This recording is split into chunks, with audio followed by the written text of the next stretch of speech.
100, I mean, man, their hearts must have been pumping. They must have been on dopamine, high speed, wondering whether they were going to make it out alive. They did, and they saw the glory of God. So for me, these people, they miss out on the excitement of seeing the biblical prophecies being fulfilled. Absolutely. Yep. Aaron LaVarco on the ground. Check out his schedule, lighttothenationsministry.com. He's going to Arizona next. He'll be with us on Tuesday evening, April 15th at the Waukesha Expo Center. Free, but you got to register. Full details, worldview2.com/events. Thank you, Aaron. Thanks, folks. We'll be back tonight with Worldview Report, the Washington Report, and Brennan House Live. Take care.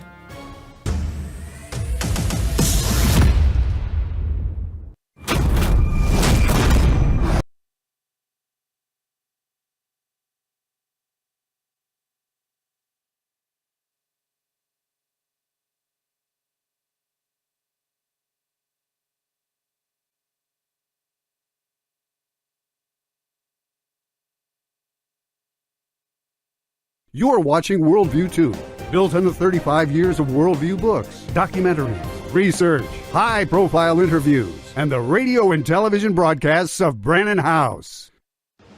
Colonel Rob Maness has a lifelong record of providing dedicated service to this nation. Having worked his way up from the enlisted ranks to full colonel, he served our country for more than 32 years.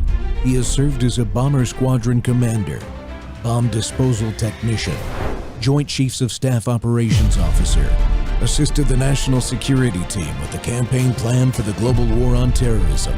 He authored the first theater nuclear war plan and served as the Vice Commander of America's largest airborne intelligence wing. Colonel Rob Maness is a true American hero.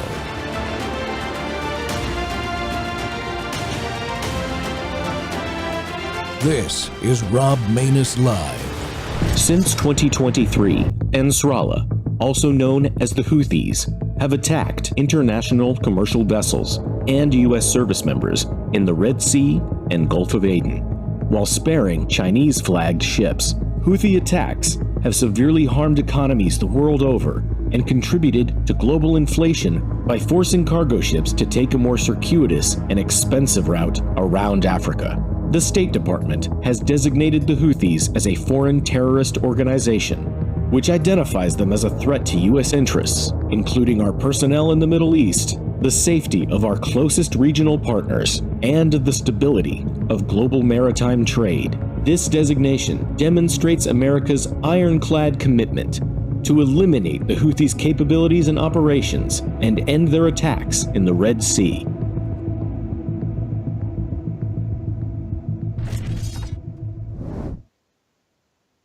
Piracy on the high seas. America's been here before, folks. Welcome back to More War Monday here on the Rob Maness Show. And we're live on Worldview Tube, X-Spaces Simulcast, Rumble, YouTube, Truth Social Plus, Amazon Fire, Roku, and now Apple TV, folks. Apple TV.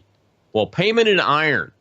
That's the title of the only United States Navy art that hangs in my Air Force office here in my retirement location. It depicts the USS Constitution leading the American response on pirates in payment for their attacks on U.S. shipping in Africa during the Jefferson administration. That's how far back this goes. The United States has always defended ourselves at sea, and our Navy continues that tradition today as it attacks the Houthi pirates in Yemen for their disruption of international shipping lanes and attacks on our forces, by the way. Thanks to the Trump administration, you just saw in their Department of State video that was released on March 10th, before this current operation started. The Houthis are once again designated as a foreign terrorist organization. And this follows their hundreds of attacks against commercial vessels in the Red Sea and Gulf of Aden. Note, they don't attack Chinese shipping, but have conducted over 300 attacks against the United States Navy and other commercial ships. Wow. A lot of questions remain unanswered, however. Iran has been providing targeting intelligence and command and control ships for the Houthi anti-shipping operation. Are we going to stop them now? Will we continue to spread our Navy thin in the Indo-Pacific, or will we eventually choose to use civilian contractors to take the Houthis down, as is authorized in the Constitution, by the way? Strategically, can we address our weak shipbuilding capabilities and get back on track to overtake our main adversary's capability that is hundreds of times more productive than ours and our allies combined? Well, Captain John Conrad is my guest today to talk about these issues. He's the founder and CEO of G Captain Maritime News and author of the book Fire on the Horizon. He's licensed to captain the world's largest ships and has sailed from ports around the world. John has built some of the world's most advanced ships and managed billion-dollar offshore construction projects in some of the world's harshest marine environments. John, welcome back to the Rob Maness Show, sir. Thank you so much for having me, Colonel. Well, I appreciate your time, man. I know you're really busy. I have to ask, though, right out of the gate, why aren't they attacking the Chinese shipping? Well, you know, they have linked all of these drones. They're using anti-ship ballistic missiles. They're throwing everything they can at these commercial ships and our Navy ships. China is sitting there watching them perform. China has a base in Djibouti. It's right across from our naval base in Djibouti at the mouth of the Red Sea. China now has a fleet larger than the U.S. Navy. So there are two aspects of this. One is China wants this to continue because it is getting intelligence on what our capabilities, our warship capabilities, and potential weaknesses. They have Chinese destroyers there. They have electronic equipment in Djibouti watching every mistake that we make so that if there is a war in the South China Sea, they know our vulnerabilities. But number two, more importantly, is we know that the Houthis are getting the money and these missiles and drones from Iran. Where is Iran getting the money and the expertise? We know that Iran's primary funding source is China. And we suspect that a lot of this drone electronics and expertise is coming from China. So China benefits from this. China also benefits from the segmentation of world trade. If you can divide the world into regions by closing off choke points, it does strange things to pricing equality. And so, China likely told Iran, who told the Houthis, lay off our ships. Yeah, and they are. It's so open, you know. Well, you've sailed these waters. Your colleagues know these areas like the back of your hands, especially the choke points. Do you think that the U.S. operation, even this one, that's much more muscular than we've seen the last 4 years from the feckless Biden administration, you think it's going to reestablish any deterrence on the Houthis against shipping in these international waters? I hope so. And I hope that primarily what we do is we prioritize U.S. flag ships. I'm a U.S. Merchant Marine captain. We are the forgotten service. But going back to the Constitution, the U.S. Merchant Marine predates the Navy. The Navy's number one responsibility from revolutionary days is to protect U.S. flag ships and the trade that is on them. Every single president in history has prioritized U.S. Merchant Marine. And this goes back to the Captain Phillips. If you remember, the Somali pirates attacked dozens of ships. No one did anything. Then they land on the Maersk, Alabama, U.S. flagship, and Obama sent the SEAL teams in on parachutes to go and take it back and get back our captain. This has been a fundamental core of American national security. And guess what? We only have 82 ships in international service, so it shouldn't be very hard to protect. But Biden, for the first presidents ever, he said, we're not protecting U.S. flagships first. We are protecting all ships, including Russian and Chinese ships. And it was that attempt to try to protect everything instead of ours first and those of our allies, that first it ripped apart the coalition. France said, we're not doing this. We're protecting our ships first, and broke apart from Operation Prosperity Guardian, started their own European Operation Aspides with the Italians and the Greeks. That's one thing it did. And then the second it did, it left our merchant mariners under Pete Buttigieg, who is our service secretary, unprotected for the first time in U.S. history, just abandoned by our government within missile range for weeks. Wow. I wasn't aware of that, that move by the Europeans and by Biden had left our merchant marines completely exposed. Now, John, back in World War II, merchant marine ships had defenses on them. Do they have anything today to defend themselves with besides small arms? Yeah, merchant marines have always had defenses. In World War II, it was naval gunnery. You had naval detachments come on, and then after that, it was given to the Army and then to the National Guard. So my wife is a veteran of the Iraq War.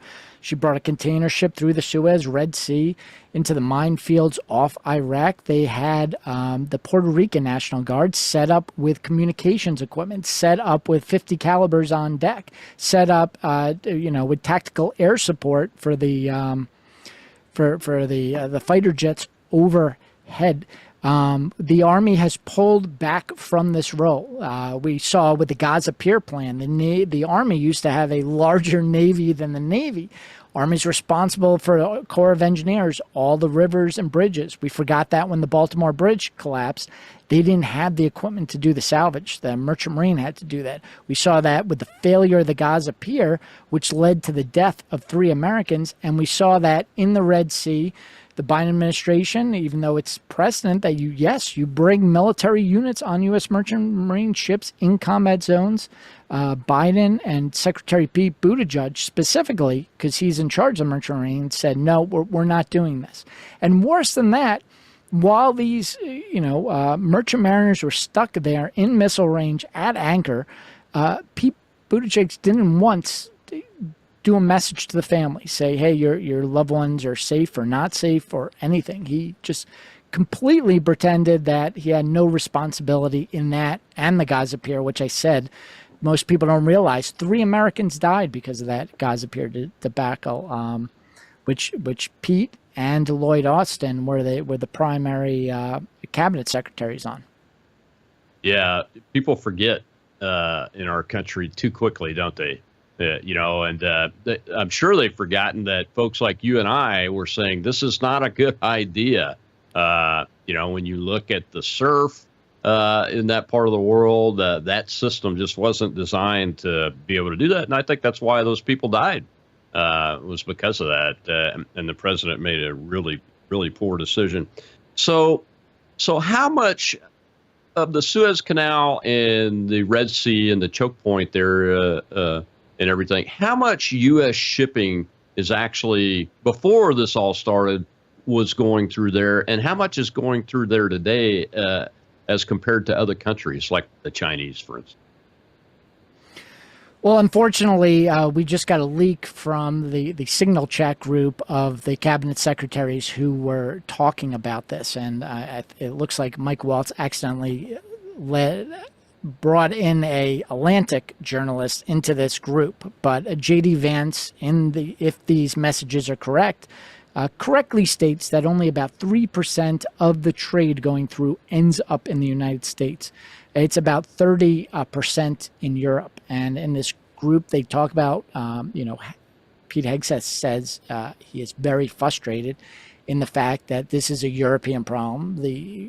We're tired of bailing out Europe on this.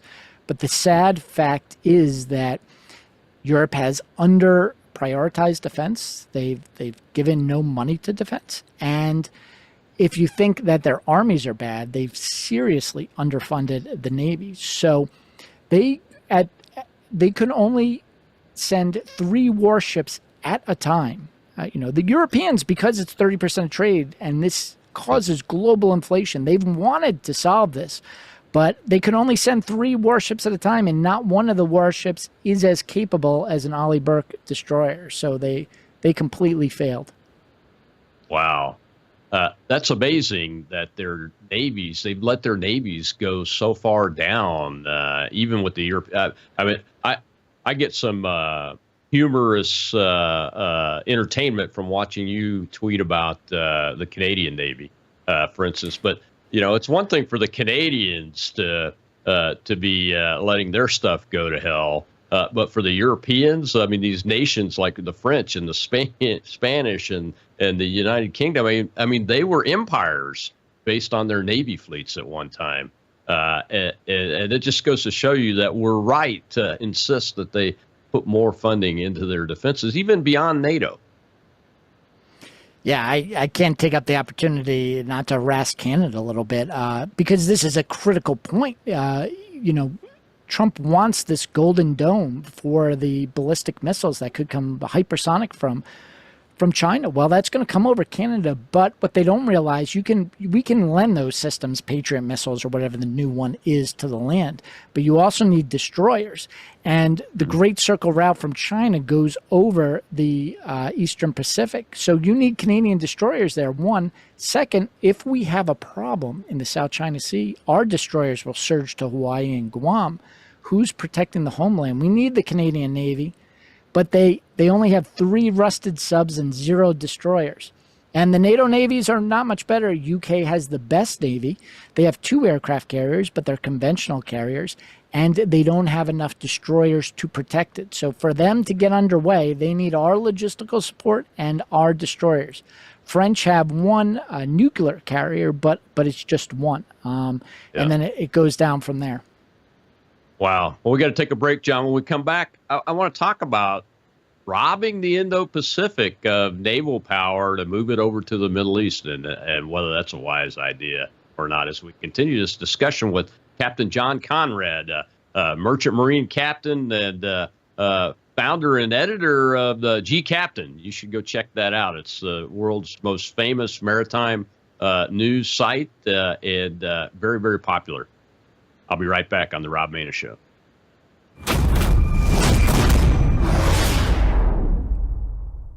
Hello, I'm Brandon House. Is the government tracking you? Do they have access to all your data? Well, if you go to worldviewtalk.com, you'll find out about a cell phone company that, does not store your data. They don't do that. This is what they're known for. They don't store your data. You have privacy. You're not being tracked. That's why a lot of folks are turning to worldviewtalk.com. You'll find their prices are very competitive. All the details are there at worldviewtalk.com. Again, worldviewtalk.com. Oh, while you're there, not only do they have cell phones that aren't tracking you, you can find out about how to get a satellite phone. Should the whole system go down and you want to communicate with a family member or a loved one, you might want to have a satellite phone. Or how about their solar generators? They have great solar generators.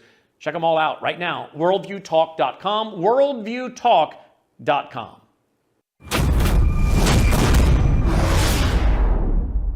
President Trump ordered decisive military action against the Houthi terrorists in Yemen. These Houthi terrorists have engaged in piracy, violence, and terrorism against American ships for years under the Biden administration, costing billions of dollars and putting innocent lives at risk. Joe Biden's pathetic weakness invited these unacceptable attacks. But there's a new sheriff in town, and his name is Donald Trump. And the world is officially on notice. America has a commander-in-chief whose peace-through-strength approach is unwavering and should not be tested. As the president said, no terrorist force will stop American commercial and naval vessels from freely sailing throughout the world. Houthi terrorists and their Iranian backers should not cross President Trump again, and the president has made that clear. Welcome back to the Rob Maness Show. It's More War Monday, and unfortunately, we have more war to talk about. My guest today is U.S. Merchant Marine Captain John Conrad. John, reporting has it that we're moving our carrier battle group from the Indo-Pacific over to the Middle East now as things ramp up or continue to ramp up from the beginning of this operation. I believe it was last Monday when the American operation started against the Houthis' capability on land. to prevent them from firing and shipping and everything. A couple of questions have come to my mind about that. Is that wise? I mean, you know the fleet as well as anybody I know, both on the Merchant Marine side and the U.S. Navy fleet. It doesn't seem to be a wise move from my perspective, but I'm just an air guy, so. No, it's not a wise move at all.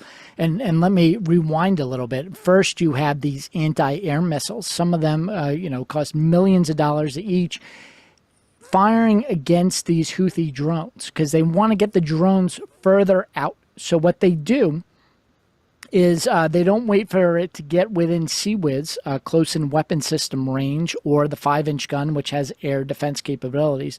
They're shooting these expensive standard missiles at $20,000 Houthi drones.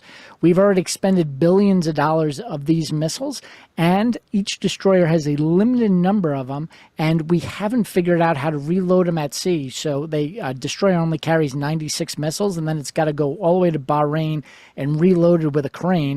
Instead of doing it at sea, which the Norwegians do in the North Sea on oil rigs all the time. So, and then you go into the Tomahawk missile, the TLAM category. We have a serious shortage of these Tomahawk missiles, and we're launching them all day against the Houthis. Biden did, and now Trump did, and now you get up the chain to the destroyers. Well, we have 72 destroyers. They're the best destroyers in the world, but 1/3 of those destroyers is constantly in maintenance in dry docks. It takes a long time to knock the rust off and refurbish equipment. 1/3 is getting ready for their next deployment or coming off deployment. So you only have 1/3 of the 72 destroyers that are deployable. And the Pacific Ocean is massive. People do not understand the absolute size. It's the largest ocean by far. 1/3 of 72 is not enough. And then you get to our carriers. Well, each carrier needs a screen of destroyers. We don't have any frigates and we don't have any cruisers anymore, or we're getting rid of the last of the cruisers.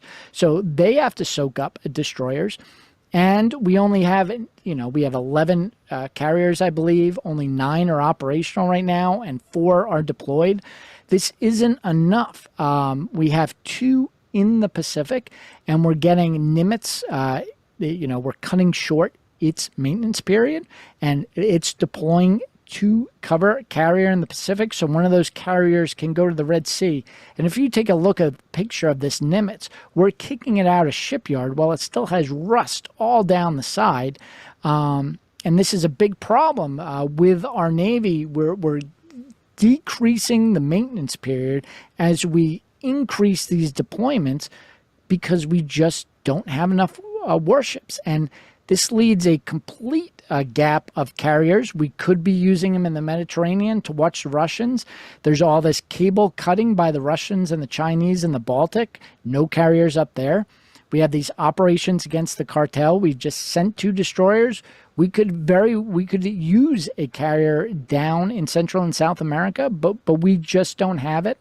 And this Houthi instance is now, it already has the Truman locked up there, and it's probably going to take another carrier from the away from the Pacific and take our eye off China.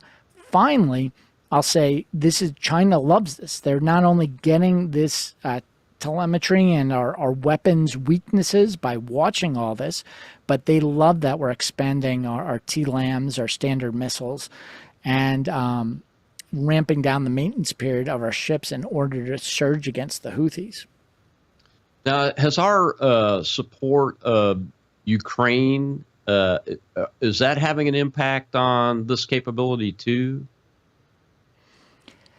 Absolutely. First thing with the Ukraine is we decided the Black Sea is a NATO lake. You have Romania, you have Turkey. The majority, over 50% of the shoreline in the Black Sea is NATO, and the Biden administration under Admiral Gilday, they refused to enter the Black Sea. And people say the Montreux Convention with Turkey prevents us from going in. Well, the United States never signed the Montreux Convention, and we can talk about there was a lot of call to send the hospital ships to help the Ukrainians early in. So the Navy completely backed out of the Black Sea, and we basically handed it over to Russia. So we don't have a presence there. And we are using all of these missiles and expertise in the Black Sea. A lot of our best intelligence analysts for the Navy are helping the Ukrainians, but the Ukrainian doesn't have a Navy. And European Command is very focused on Army-centric. They're not using the Air Force very smartly. They're not using the Navy very smartly. And you're running into all sorts of problems. Yeah, I would think that we would be heavily patrolling the waters between Finland and Norway and the Baltic states and Norway and Germany and Norway, where those cables have been cut repeatedly now, but we're not. I mean, the NATO navies aren't capable of it either, are they? No, they and that goes back. I keep putting Canadian Navy in quote and some of these other ones in quotes because are they a Navy or are they a Coast Guard?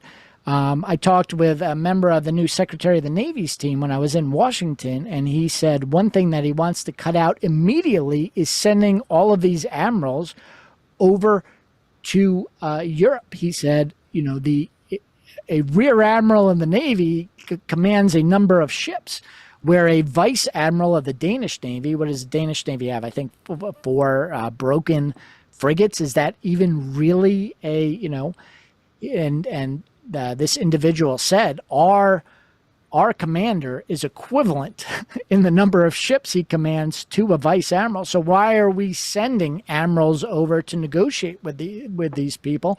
We should either cut tail and give up and refocus on China, or send a lower level officer and have them negotiate for us. Because, a lot of these navies call themselves Navy. They get a big seat at the big boy table. They're in all these NATO planning groups, and a vice admiral for the Danish or Netherlands Navy has a disproportional say to the amount of men and equipment they're sending into the fight, and it's not fair.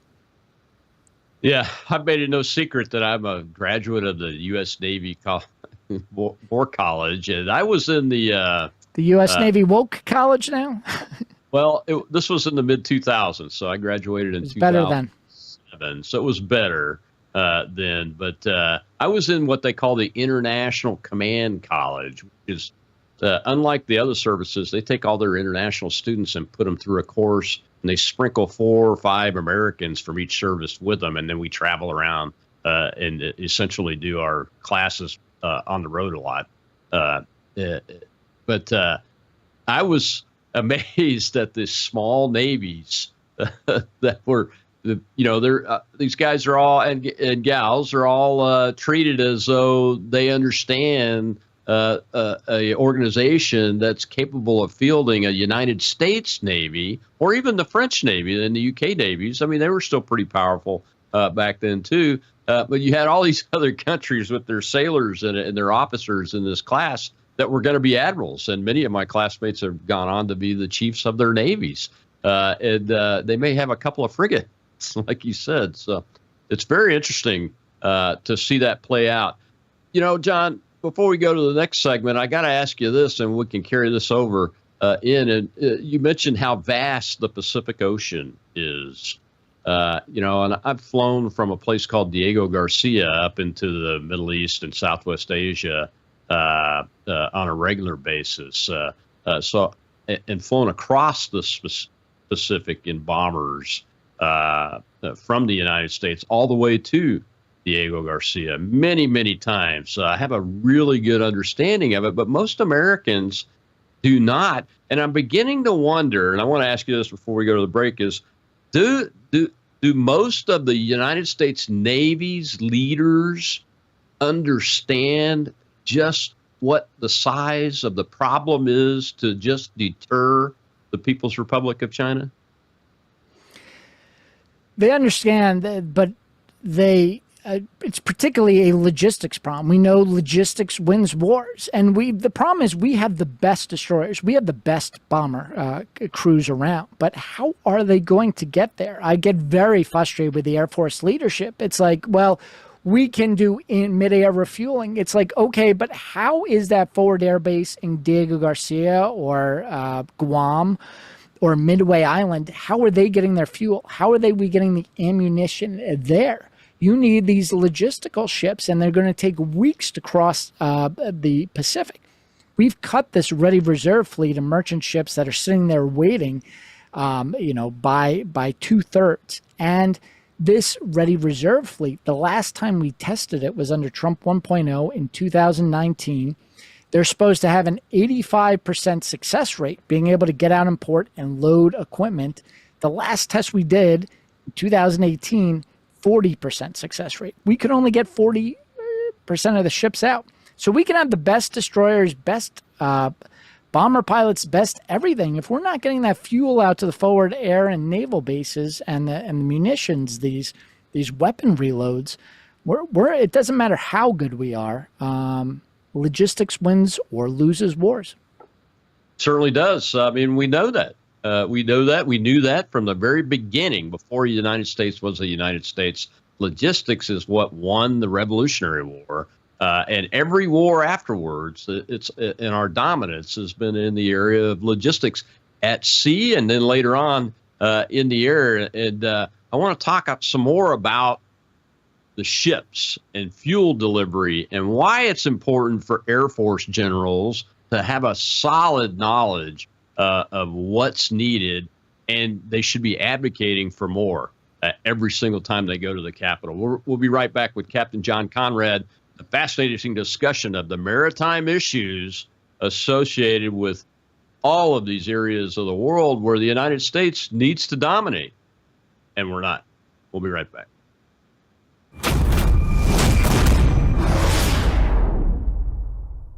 Hello, I'm Brandon House. I want to thank you for all your support at wvwfoundation.com that helps make possible pushing out 24/7 content for free. Without your support, we'd have to put it all behind a paywall. But thanks to you and your support through our foundation, we're able to push it out for free as a broadcast service and broadcast ministry of WVW Foundation. Please consider going there and setting up an automatic monthly contribution, or go there and make an occasional contribution. If you prefer to support us through the mail, you'll find our mailing address there at wvwfoundation.com. You can also call and make your contribution over the phone by calling 901-825-0652. That's 901-825-0652. Again, all these details are available at wvwfoundation.com. Thank you for your support as we try to help people around the world understand the times through the lens of a Christian worldview. Well, we've taken out key Houthi leadership, including their head missileer. We've hit their headquarters. We've hit communications nodes, weapons factories, and even some of their over-the-water drone production facilities. Just in the last couple of days, President Trump has decided to hit the Houthis and hit them hard, as opposed to in the last administration where literally weeks or months would go by with these kind of one-off pinprick attacks. And as a result, we've had one of the world's most critical sea lanes get shut down. I mean, these guys are like Al-Qaeda or ISIS with advanced cruise missiles, ballistic missiles, and some of the most sophisticated air defenses, all provided by Iran. So everybody understands the impact here. The last time one of our destroyers went through the straits there, it was attacked 23 times. 75% of our U.S. flagged shipping now has to go around the southern coast of Africa rather than going through the Suez Canal. And keeping the sea lanes open, keeping trade and commerce open is a fundamental aspect of our national security. The last administration was not effective. The Trump administration and President Trump have decided to do something much harder, much tougher, and what we'll see, but I think will be much more effective. Welcome back to the Rob Maness Show. It's More War Monday, and my guest today is Captain John Conrad, who's also the operator of G-Captain, which is the merchant marine news site that's the most popular in the world, really, from what I can see. And you should go sign up for that if you want to know the realities of what needs to be done for the United States to reestablish, what are those words? Peace through strength, which President Trump ran on successfully, so that we get out of the endless war policies and move towards peace, while our enemies are deterred from doing the kind of things the Houthis and the Iranians are doing in the Red Sea and the choke point right there. John, I wanted to show that little clip because it's just chilling to hear Walt say a destroyer was attacked 23 times, going, just traveling once through that space. It's just very critically important. This is a core mission of the United States Armed Forces, is to maintain freedom of navigation in international waters, not only for our forces, but for our commercial fleet. I mean, this is more about commercial fleets, really, at this point, since we're not in a world war right now, than it is about anything else. And it's a traditional mission. And I just want to say, before I come back to you, John, is that, there are a lot of folks out there saying, well, we're going to get into another endless war. That is not what this mission is all about. It is about doing this job, stopping them from attacking international shipping, putting this back in the box, and preventing them from being resupplied again. But it's critically important, John. And we were talking about the logistics of all of this before we went to the break, and I don't have a clip of this, but it brought to my mind as I was prepping for this. We need to have a discussion about the oil tanker, the U.S. flagged oil tanker that was hit off of the eastern coast of Scotland at anchor by another ship, and the nuances about what that means, but also about what that oil tanker really is, because you mentioned nuclear-powered aircraft carriers, but they have to have diesel and jet fuel, don't they? Absolutely. And getting back to that point, I realized I didn't answer your question last time. Do the admirals realize this? Well, we do extensive war gamings at the Navy War College and they always just write off the logistics. They do the battle and they say, assume you'll have this amount. And we can't make those assumptions anymore. It's about fuel and weapons. We saw this in the Vietnam War. The shipping container had been around 100 years, but ships did not use. They unloaded everything manually until the Vietnam War. And what was happening was all these ships were port congestion. If you remember during COVID, all the ships trying to get in at once were at anchor. Well, same thing happened in Saigon. All these Liberty ships, hundreds of them that we reactivated from World War II, were stuck in harbor and they couldn't unload. And the Marine Corps looked at this and what is this cargo? Most of the cargo was fuel and bombs for the Air Force. And the Marines said, this is ridiculous. We can't get our own small weapons arms through. So that's when they built the world's biggest container ports at Cam Ranh Bay in Vietnam and in Oakland. And it was this scale, it was a bigger project than the building of the Pentagon, or I think it was bigger than the B-29 project, building these. And once the world saw that you can move thousands of containers at once, every shipping line in the next 10 years transitioned from break bulk, this manual unloading, to containers. It's enormously powerful, but they don't realize it's primarily the Air Force and then the Army. It just takes an enormous amount of supplies, and the most critical supply is fuel. We only have 10 ships in our tanker security program. So there are over 50,000 merchant ships in the world. There are about 7,500 to 10,000 tankers. We only have 10 of those tankers in the United States in this tanker security program under the Department of Transportation. And somehow 1 out of our 10 is at anchor off the UK. They were delivering fuel for the Air Force missions out of the UK. And this container ship went down 16 knots through fog. It was a Russian captain in charge, and T-Bone ran right into the side of this ship. One of only 10 in the world, Rob. That's amazing. 10, folks. Let me just reiterate that. We have 10. How many do we really need, John?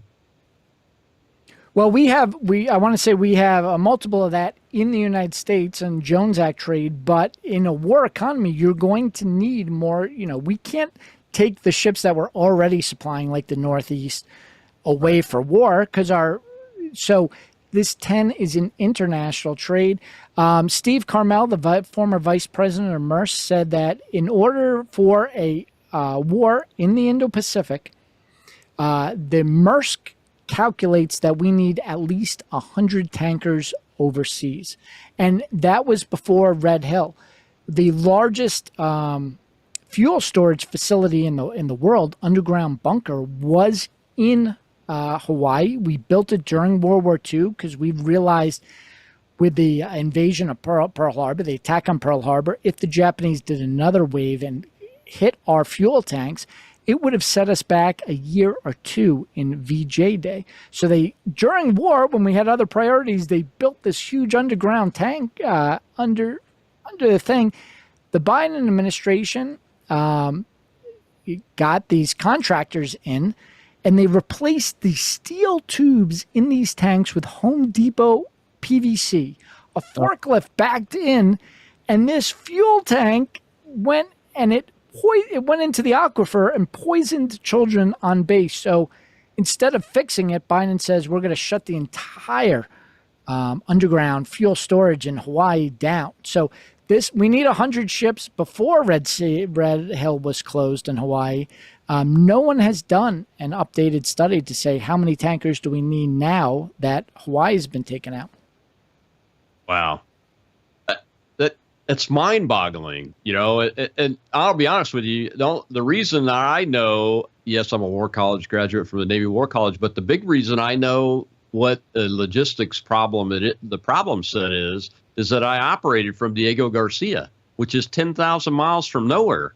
And you get your gas and your bullets and your food and everything off of ships.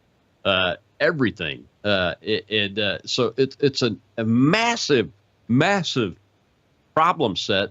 And we go into this, say the Chinese mounted up on their amphibious docks that we've been seeing in the media several times over the last few years. The latest one was just a couple weeks ago, and decide they're going to take Taiwan by force. There is no way that we have the capability beyond about a week or two to prevent that from happening, is there?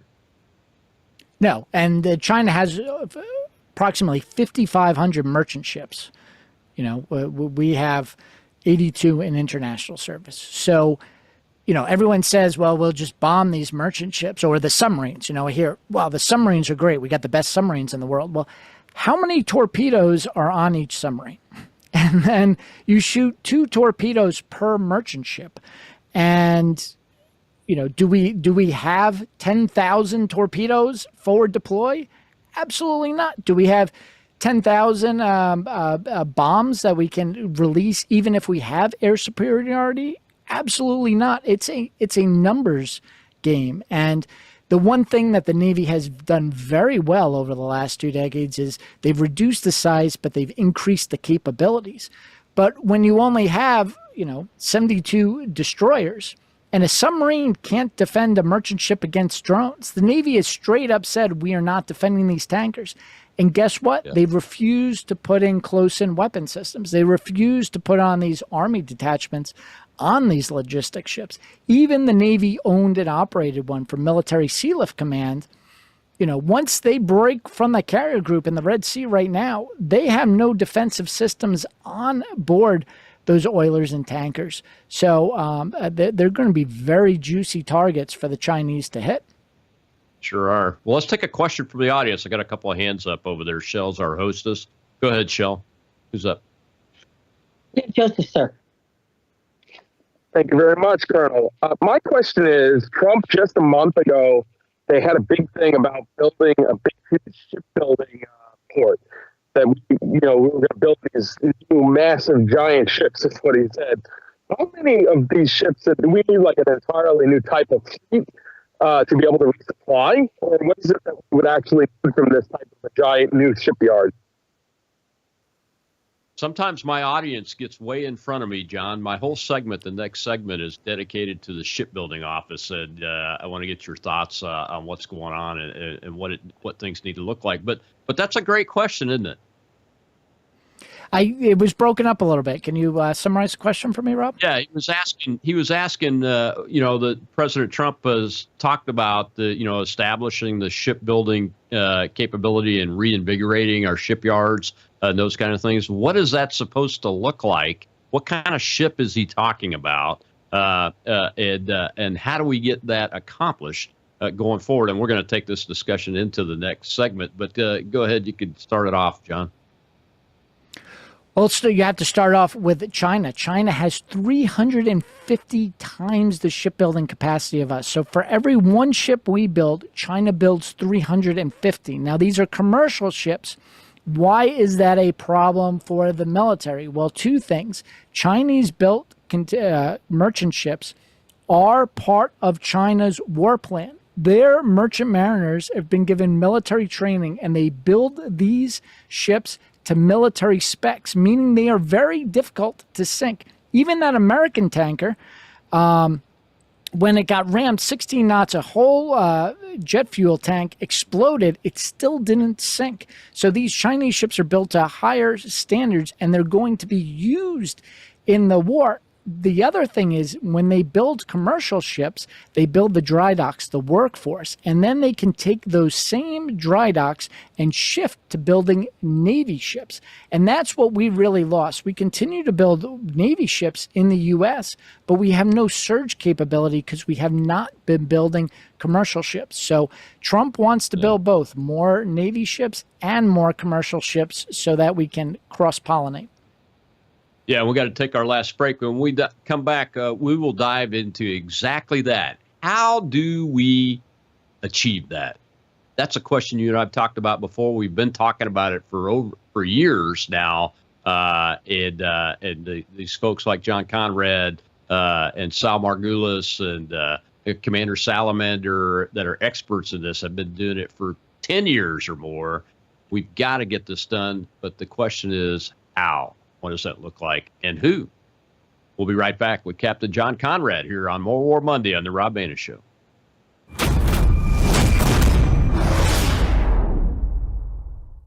Hello, I'm Brandon House. Would you like to gain access to over 20 years of my radio shows, TV shows, my books? I've written 15 books, and most of those books are ebooks now, and we have conference DVDs, conferences where we filmed our conferences at the Ozarks, literally starting 20 years ago. It's all available in our archived vault. All you have to do is go to worldviewtube.com/vault, worldviewtube.com/vault, and for a reasonable monthly fee, you gain access to over 20 years of Christian worldview programming, news, information, books, documentaries, and a powerful search engine.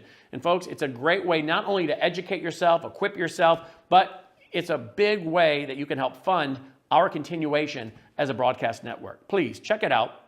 worldviewtube.com/vault, worldviewtube.com/vault, and help us continue pushing out a Christian worldview.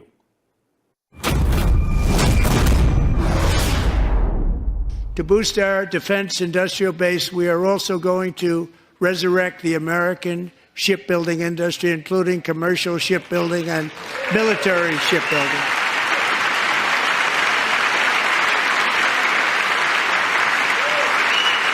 And for that purpose, I am announcing tonight that we will create a new Office of Shipbuilding in the White House and offer special tax incentives to bring this industry home to America, where it belongs. We used to make so many ships.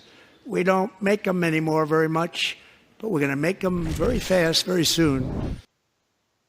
Welcome back to the Rob Maness Show. It's More War Monday, and I led this show off talking about Payment in Iron, the piece of U.S. Navy artwork that hangs in my office. I look at it during the show, as a matter of fact. It's right in front of me to remind me of the maritime nation that I am a member of and a citizen of and a member of the armed forces of, and to remind me of the logistics, even then, that it took to achieve that objective and win that mission and be victorious. My guest today is U.S. Merchant Marine Captain John Conrad, who's also a U.S. Naval Academy graduate, by the way. I forgot to mention that in my opening introduction, John. Well, I have to correct you there. I did not. Unfortunately, my dad got cancer from Agent Orange, so I transferred to the Merchant Marine Academy in New York. But I did attend the Naval Academy briefly until. Thanks for correcting me. But you did go, right? You did go to the academy. Yes. I thought you did. Needless to say, though, you are very approving, and so am I, and those of us that have been advocating for this shift and this prioritization on shipbuilding, and very appreciative of the Trump administration and President Trump for establishing this office in the White House, putting priority on this. We've talked about Mike Waltz's background as a congressman. He's the one of the folks that have published the maritime strategy that highlighted that. Let's put these numbers in perspective. America can build 5 merchant marine ships a year, and China can build over 1,700. That's the difference. And think about all the things that go into building a ship, the size of these things, the dry docks you mentioned, the workforce is a massive capability that the United States just doesn't have. What are the steps in achieving this is one of the big questions I have for you, because there's a near term and then there's a midterm and a long term set of things that we have to do to get to the end state of building more ships than anybody else and doing it right here at home, which essentially is what the president said in his speech. Well, it starts with awareness first, and we all have to give Mike Waltz just a debt of gratitude for highlighting this issue and, doing the initial work on the Ships for America Act, which is now hopefully will pass Congress soon and will provide that leap. Next, after you inform the public, we have something called sea blindness. We've just been so focused on these wars in Iraq and Afghanistan that America has forgotten about the importance of the Navy. They've forgotten the Constitution, things like you say, it started off with, privateering, that you can have letters of marque. All of these things we learned and we've forgotten, and they're not taught in our schools anymore. So one is awareness. And then number 2, you need a national will, and you need all of these organizations working together. I'm a merchant marine captain. We're not anywhere in the White House, anywhere in the DOD. You won't find us at Department of State. We need these guys who have been on ships and understand trade in each of these departments. And this is the beauty of Trump. Everyone's trying to figure out now how we do this. But everyone I talked to in Washington, from state, Department of Transportation, Homeland Security, they've all understood. Trump has told them all that this is a national priority and they all have to work together. And then finally, it's a question of money. It takes money in order to build these shipyards and the workforce. Previous administrations have gone down the path of, the government, the DOD has to take this money out of their budget and spend it in shipyards. But we used to build ships like the battleships built in the Brooklyn Navy Yard. That was a government-owned shipyard. Now all of our ships are built by private companies with stocks and bonds on Wall Street. So Wall Street is funneling money to Chinese shipyards. We have to sever that money connection and redirect those funds into American yards. Yeah, so one of the things that we've done is we've reduced the number of shipyards in America drastically. and you just mentioned the shipbuilders are private companies. I live in south on the coast in Mississippi, just down the road from Pascagoula, where Ingalls shipbuilding is. They built some great Navy ships there. Bollinger Shipyards is building Coast Guard ships, and then we've got a couple of small commercial ones. But how do we, as Americans, I get the question of what can I do? Well, how about starting a shipbuilding company? What do you say to folks that do have capital that want to get that done? How is that possible even today to have an idea like that and see this opportunity? Because it's there, obviously. The president's made it the priority. The money's going to flow from a government perspective, but they're all private now. We need folks that understand this business, that have access to capital to come in and create new ship manufacturing capabilities, first on expanding shipyards and then building new ones, right? Absolutely. And I talk to the Wall Street bankers all the time, and they are eager to invest in Pascagoula and, VT Halter, owned by Bollinger. And these are great yards. But take, for example, VT Halter had, it was bought by a Singaporean company. They have waterfront real estate, which is priceless. They put $400 million into investment there. They developed the workforce for the Coast Guard icebreakers. And then what happened? There were delays after delays after delays. All that equipment started to rust. To get away from those delays, the Singaporean company sold. And they had $9 billion in government contracts. They sold the whole yard for $16 million with an M because of the bureaucracy, the red tape. So what we need more than anything, that money will flow once DOGE comes in and cuts the red tape. I mean, you have OSHA, Navy OSHA, government OSHA. You have, you have environmental studies up the yin-yang. They restrict the type of paint used, the type of application used, and then they do these change orders. The Ford-class Carrier took 10 years to build. They did 16,000 change orders. This is a factory production. Can you imagine if Tesla every single day changed the door handle an inch this way, an inch that way, and every time the workforce had to learn all of these new changes? It's that red tape and bureaucracy. So we desperately need Elon Musk to come in there. And then you got the state and local. Go to crazy California, the San Diego yard. They have oilers right there that we finished that can't go because they can't get the firefighting foam on the things because California said that's going to cause cancer and you can't transit on their highways. So someone's got to put these states in line and cut all of this federal red tape and just let the yards build. Yeah, so the tools are there, is what it sounds like to me, especially with this. The president's effectively laid in the keel of the new capability. Well, we've got some questions over in the audience. Let's take one before we get to the end of the show. John, go ahead, Shell. We have Colonel Gannon Burton, sir. Hey, Colonel Rob, it's good to hear from you, Captain John. Thanks. Great discussion here. One thing that's been on my head listening to this discussion is that, when we kind of grew up, Colonel Rob Maness, we had a clear national strategy prior to, the long war, right? We were supposed to build up to having the ability to conduct 2 major conflicts, and I think, or 3 regional wars.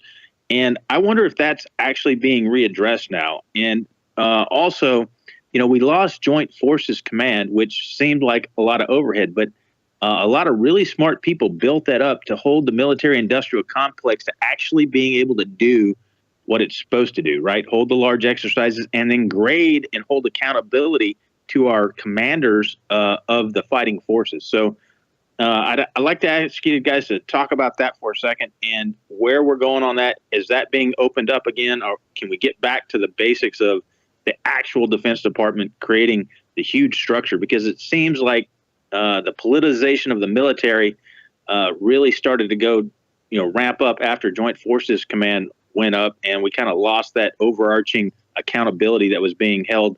Holding 3 and 4 stars accountable, right? Sorry, that might be too much, but that's what I was thinking. I think accountability is the key, right, John? Absolutely. You have this NAVSEA, the Navy shipbuilding and repair arm of the Navy. They haven't delivered one ship on time and on budget this century. They did a couple submarines, no ships. They have 83,000 people. It's twice the size of the entire Coast Guard. Not one has been fired for any of this accountability. And I love what you say about strategy. The last time that we have had a maritime strategy in this country was Nixon. And unfortunately, that got thrown in the trash after Watergate. Reagan was a big shipbuilder. He was big on the Navy, but he wanted to outsource and left industrial policy and the commercial merchant marine and let it be outsourced overseas. So, yes, unless we all get on the same page and understand the true jointness. Like I said previously, you go to even the shipbuilding office at the White House today that Waltz has done. It's got 2 Navy guys. It's got an Air Force guy. We need a merchant marine guy. We need the logistics people at the table. And everyone else has to be accountable. These war games have to be realistic with logistics. And they have to be a cross department that everyone's working on the same strategy. And we still don't have a good logistics and maritime strategy anywhere in government. Yeah, you're absolutely right, man. And that's why I've called for a Louisiana maneuver style war exercise in the Pacific, literally, not figuratively, but literally exercising everything we have from a logistics perspective and having the actual commanders make the decisions with the actual forces that they're going to use. But we got to get away from all this other distractions that are unnecessary other than what we need to do before we can get prioritized on that. Thank you, John. I appreciate it. Folks, John Conrad's on X. And again, go to Gcaptain, and you can find his publication. Thank you so much for spending so much time with us, John. Tomorrow, I'm going to have retired Master Chief Petty Officer, another Navy day, Paul Abney, who is going to be here to talk about his experience on the USS Cole attack. That's right, the USS Cole, when it was almost sunk by a terrorist attack. It should be a fascinating discussion. I'll see you then on Training Tuesday.